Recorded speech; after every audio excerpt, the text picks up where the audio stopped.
Hi guys, gusto mo bang kumita sa Facebook kahit hindi ka gumagawa ng sarili mong video? At ikaw nga ay effortless talaga kasi ang kailangan mo lang gawin ay itong ituturo ko sa'yo. Napakabilis ng proseso dahil hindi ka marirestrict or mababiolate kasi ito ay isa sa tools ni Meta or Facebook. So tara! At kung handa ka na ngang ma-monetize kahit hindi ka gumagawa ng sarili mong video, ay talaga nga namang effortless ka, di ba? Kung mayroon naman pala nito, bakit ka pa magpapagod at mag-iisip pa ng content kung pwede naman lang palang ma-monetize sa gantong paraan?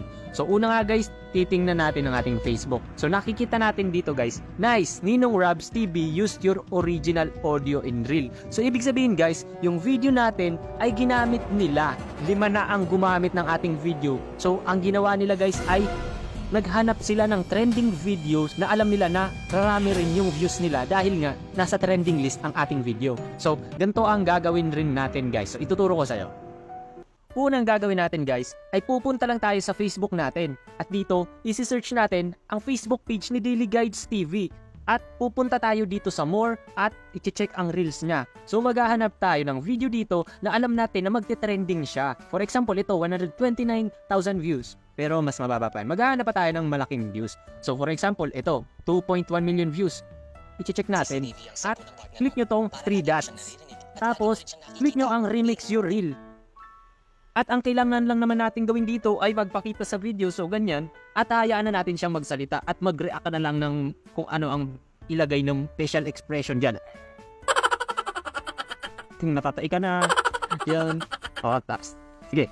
Gusto ko bang gawin natin CCTV ang cellphone ng partner mo? Para lagi mo siyang naririnig at lagi mo rin siyang nakikita. Pero hindi niya alam. At itong ikukulit nga natin sa kanya ay hindi niya rin malalaman na minumonitor mo na pala siya.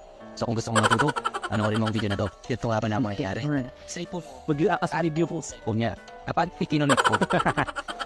Let's see. So ganun lang nga guys, gumawa. Pero kailangan Taputin nyo.